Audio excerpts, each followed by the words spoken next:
Thank you, Eva, for those words, and thank you to our previous speakers. I'm honored to be giving this presentation in your company. And I must say, Noora, I'm a bit moved after your presentation. So my talk will have a very different focus than what we heard so far. I'm fortunate enough to tell you of museum work in a country that hasn't been to war or known unrest for over 200 years. So a very different situation. And so you think that it should be perfect here in our museums. It isn't. I have worked here at our museums for 11 years now. And for the past, let me see if I can stand so you hear me. For the past 10.5 years, I worked as a collections manager at the collection department, working with digitizing, research visits, exhibitions, acquisitions.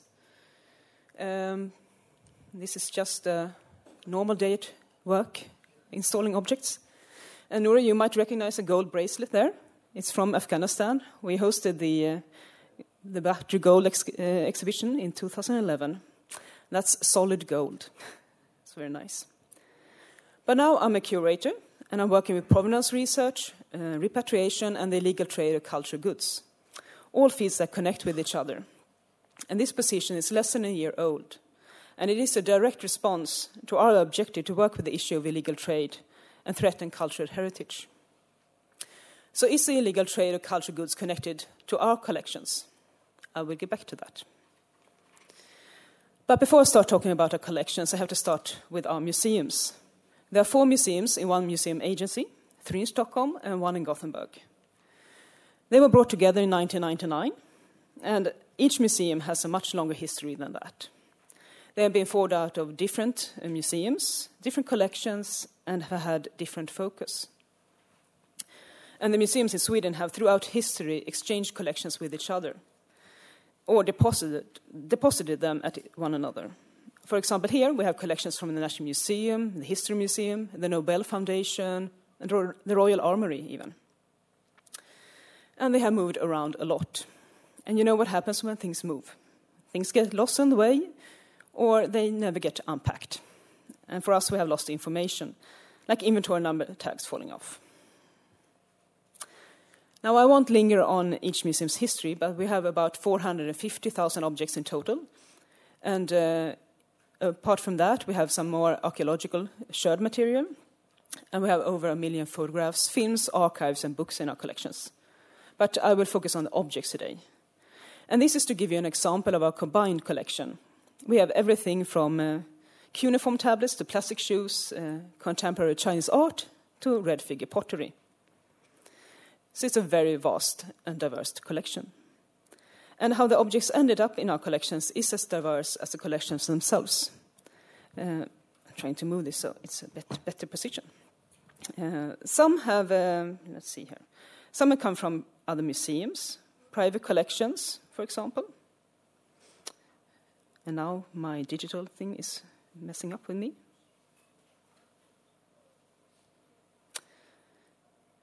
Okay, there we go. Some have been brought here by curators and staff working here.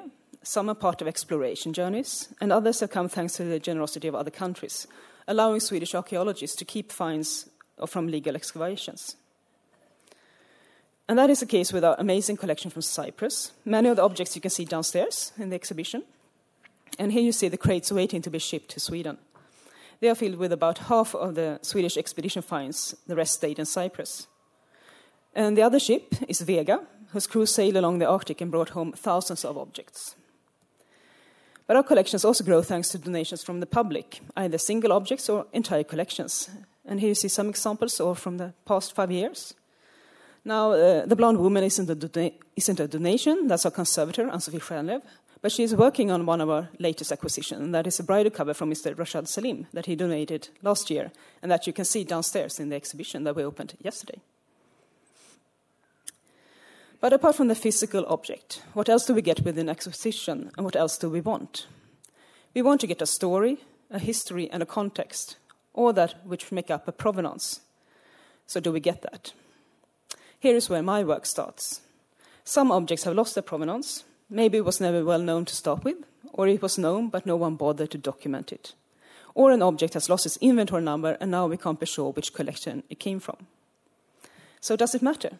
Very much so. Without a known past, the object is of little use to us. Who made it? Who used it? What was it used for? Why and how did it end up in Sweden? Was it stolen or plundered? It might just stay as a fine example of a type. And once that could be enough, but not anymore. We're stepping up our efforts to comply with the ICOM Code of Ethics, and especially this paragraph.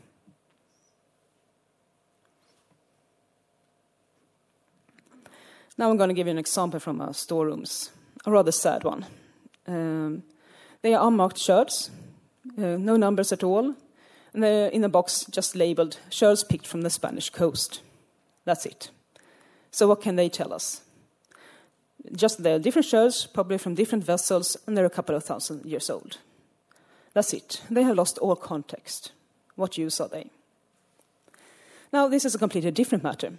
This box of shards comes from a well-documented excavation in Cyprus.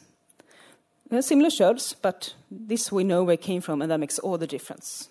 It's from a known site, a known layer, and a known context. It has meaning. And apologies for the blurry drawing there, but that vessel is actually on there. So, and our collection from Cyprus is a pride here at the museum. And there was a deal made between Sweden and Cyprus about the fines, and Cyprus got to choose first which one they wanted. So this year we start working on provenance research on a new scale. What does provenance research mean?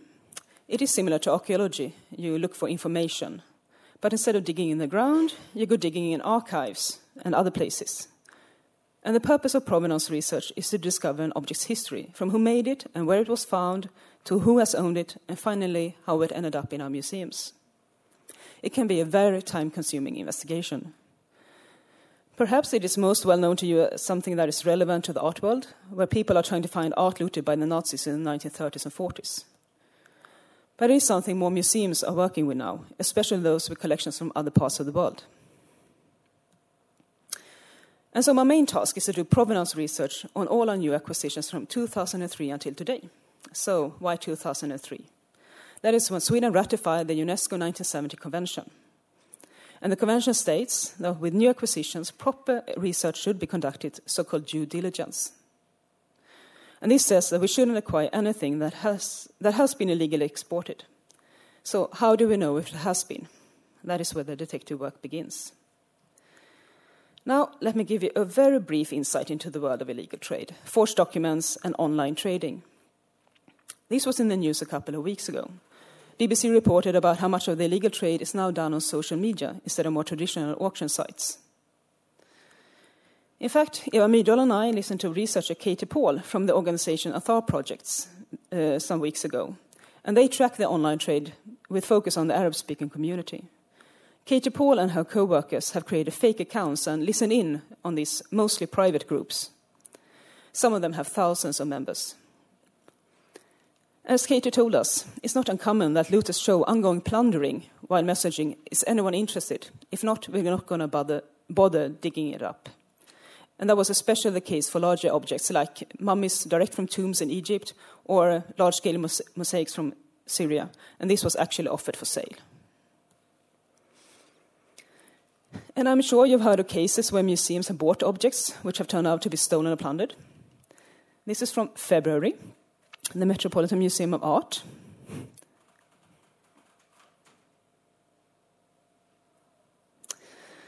So it was looted in 2011.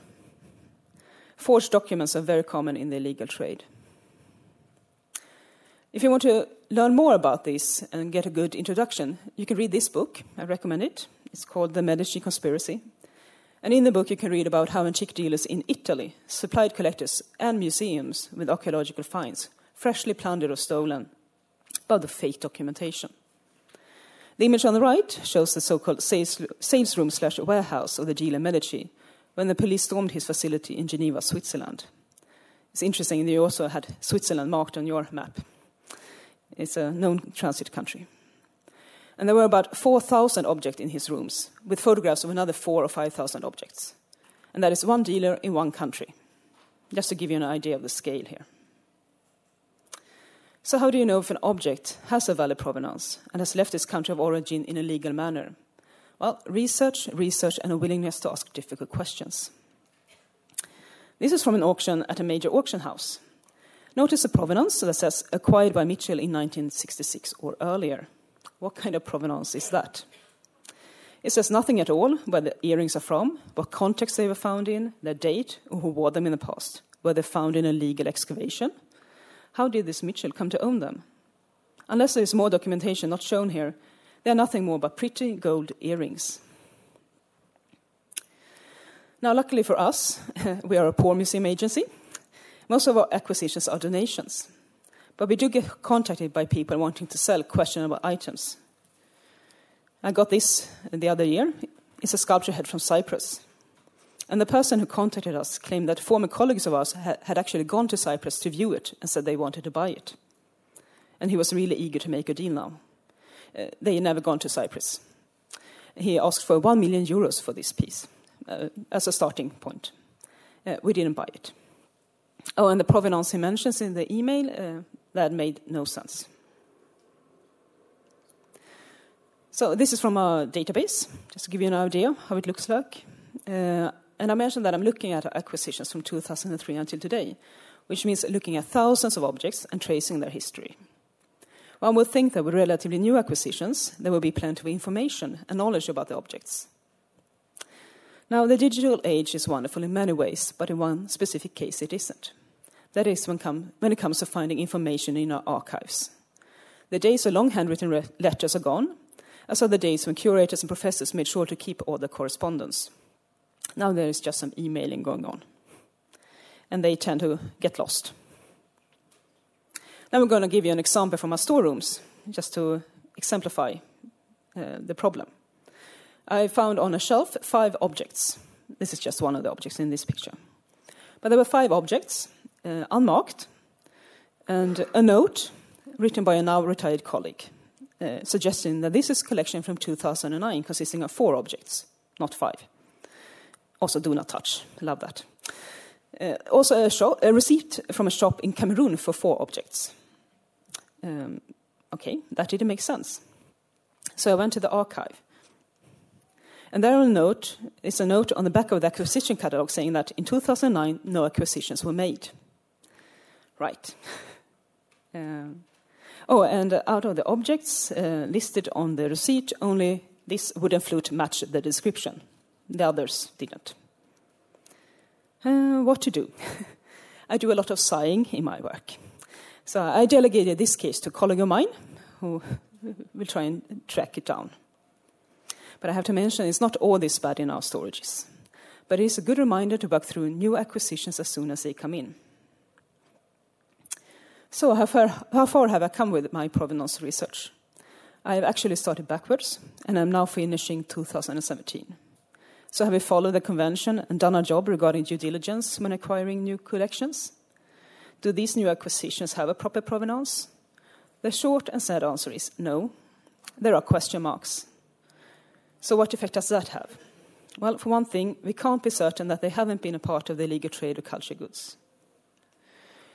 Now, we follow ICOM Code of Ethics, as I mentioned, and this paragraph says specifically that a museum should not put on display objects that lack their identity and provenance. Now, if you walk around our exhibitions, you will find that we don't always follow that rule. Apologies for that.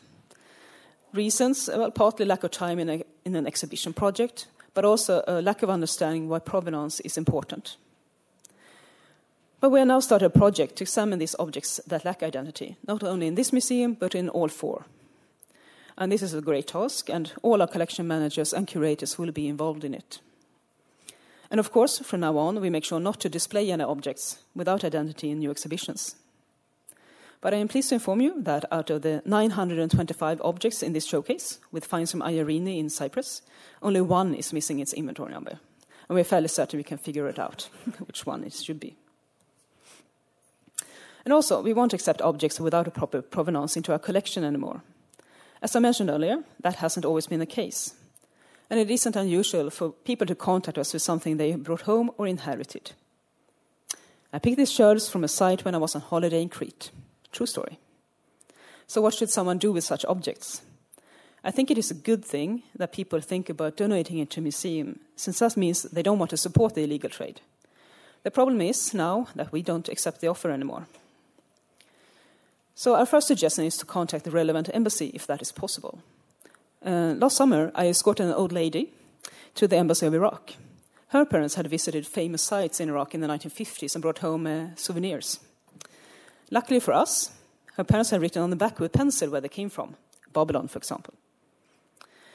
So we said no to donation, and she wanted to know what should I do with them then. So we contacted the embassy, and they in their turn contacted the National Museum in Baghdad and said, sure, we will bring this home. So we went to the embassy, had some tea, and handed over the objects. Now, transparency and dialogue are keywords for us at our museums, and especially in this work. Our goal is that all collections will one day be digitized and fully available online, both for researchers and communities to share our collections, but also to help us finding those objects that should not be here. So what do we do when we discover that an object in our collection has come to us by unlawful means or unethical means? We have, for example, sent back repatriated human remains to Australia and New Zealand. And I'm sure some of you in the audience remember the totem pole from the Museum of Ethnography being sent back to Canada in 2006. At the beginning of this presentation, I asked, so is illegal trade of cultural goods connected to our collections? And the answer today is, it could be. We have a lot more work to do. Not only to look at our old collections, but also to think twice about new ones. And here at the National Museum of World Culture, our work has only just started.